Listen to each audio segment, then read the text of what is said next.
Thank you, Jane and Stacy. They've become actually very good friends. It's amazing that they didn't really know each other before this. So look at that. What a shidduch. Anyway, so hello, and wait for this. This is our first time back in person at the National Leadership Summit since 2019. So maybe I don't remember what the crowd should sound like. I thought it would be louder. Let's try that again. Hello. Thank you. Way better. So I know that was a little silly, but I am psyched to feel the energy of having our leadership back together in this room. And thank you for taking the time to spend these 3 days with us. I know it can be challenging to step away from your everyday life and the other responsibilities that you have. And believe me, I do not take your choice to be here for granted, so thank you. The people in this room know better than anyone why the work of the ADL does matter. I'm not going to quote you the statistics of the rising anti-Semitism or the details of legislation that we're fighting for. You're going to hear plenty of that in the coming days from people who are far more qualified than I am to explain this to you. But I have a sense that, like me, you feel the urgency of what is happening in our world right now very differently. You feel your shoulders tighten when you hear about a Jewish cemetery being debased with anti-Semitic graffiti.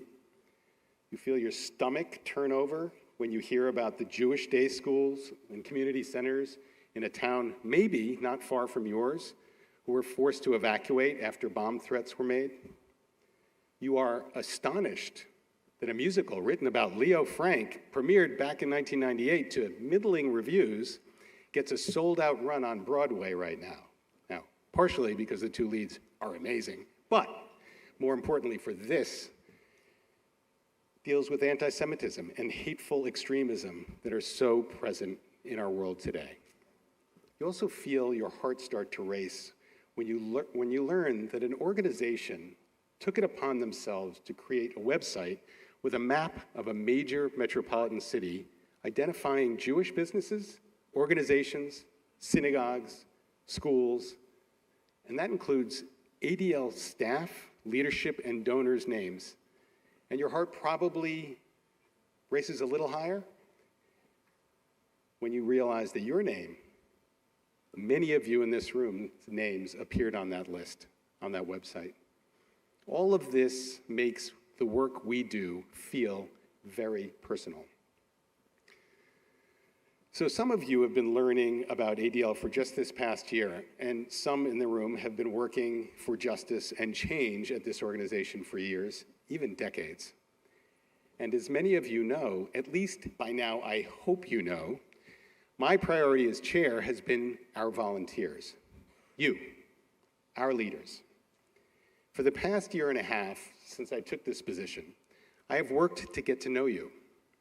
I have spent time with regional boards across the country. Our regional leadership is incredibly important to the success of this organization. And I love it when Kenny Jacobson refers to our regional network of offices across the country as the crown jewel of the organization. Guess what? I agree with him. I have spoken to many of you one-on-one. I've attended national meetings and local events. I've been on countless Zooms and in-person meetings, and have even been stopped in a restaurant by a stranger where someone wanted to get the lowdown on an ADL position. Yes, that really did happen. And I've been doing these things mostly, though, to learn about what matters to you. What is important to you? How can we make better use of your time, your skills, your expertise? We are constantly looking for new ways to keep you engaged and to learn about our work. How do we give you what you need to be an effective advocate, ambassador for ADL? How can we help you help the organization attract more resources? You already give your time and make donations, and by the way, thank you very, very much for that. Your generous support and planned gifts that you've made make this place run, so thank you. But how can we better leverage our networks? This is why our amazing staff, both in CSC and across the country, are working to come up with new ways to engage us. Remember, however, that this is a two-way street. It can't just be about what matters to us. It has to be a balance with what the organization and its strategic priorities are. So what do I mean by that? Here's a fun example.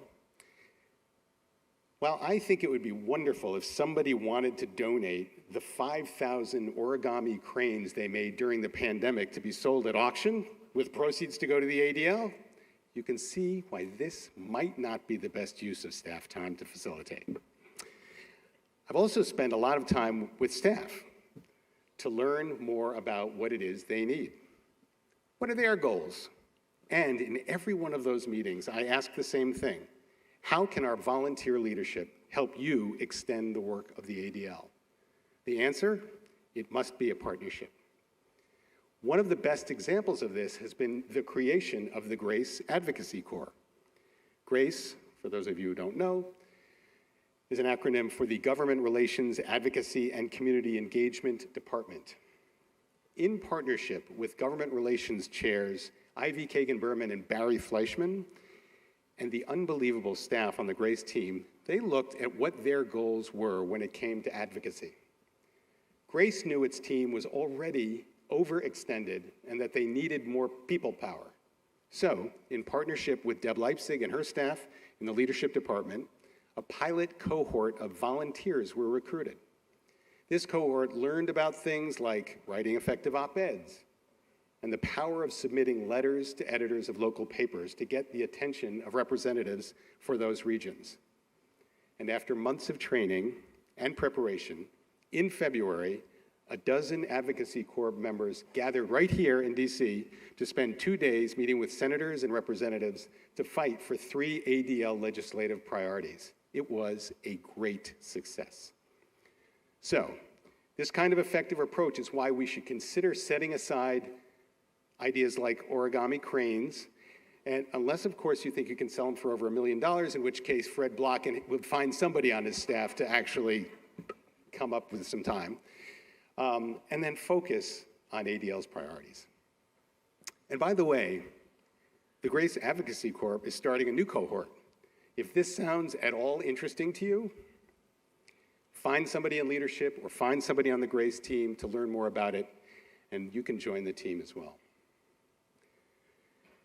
With our CEO, Jonathan Greenblatt's enthusiastic support, the idea of maximizing our resources and leveraging our volunteer leadership is something I spend a lot of time thinking about and putting into action.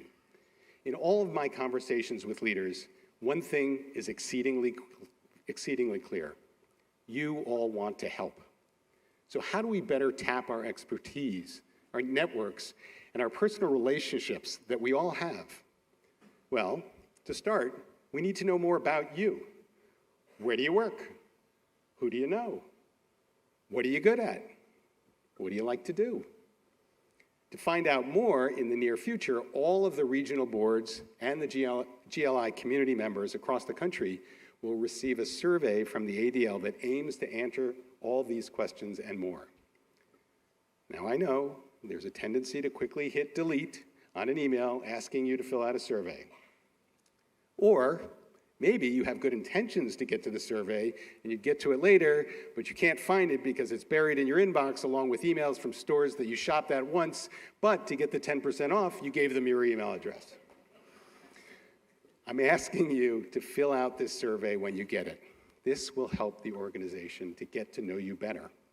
So, the next time there is an anti-Semitic incident on campus, at a university you attended, or at a specific company that you have connection to, or we need your expertise on a particular subject, we will know who to reach out to. You have an amazing opportunity in front of you these next 3 days.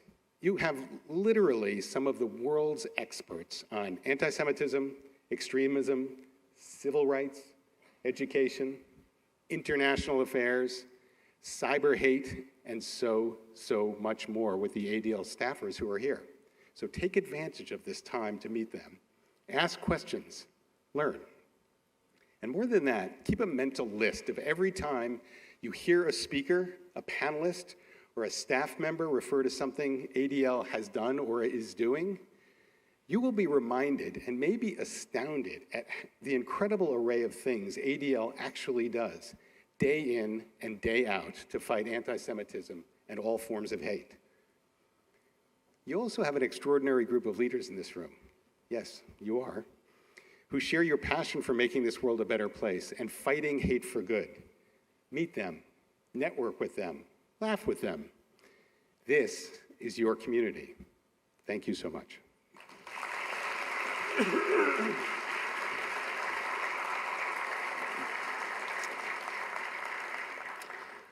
It is now my great privilege to introduce our next speaker, His Excellency Dr. Ali Al-Nuaimi, chair of the Manara Center in the United Arab Emirates and a leading expert on combating extremism and promoting acceptance. The Manara Center, launched with initial seed funding from the government of the UAE, was established in partnership with the ADL to help deliver world-class programming focused on addressing all forms of hate and bias, in addition to specifically combating anti-Semitism and countering all forms of hate in the Middle East. My wife and I had the privilege of traveling to the UAE with ADL just this past March and witnessed the signing of the Memorandum of Understanding between the Center and ADL, cementing this historic moment. It is my great pleasure to welcome His Excellency to the stage.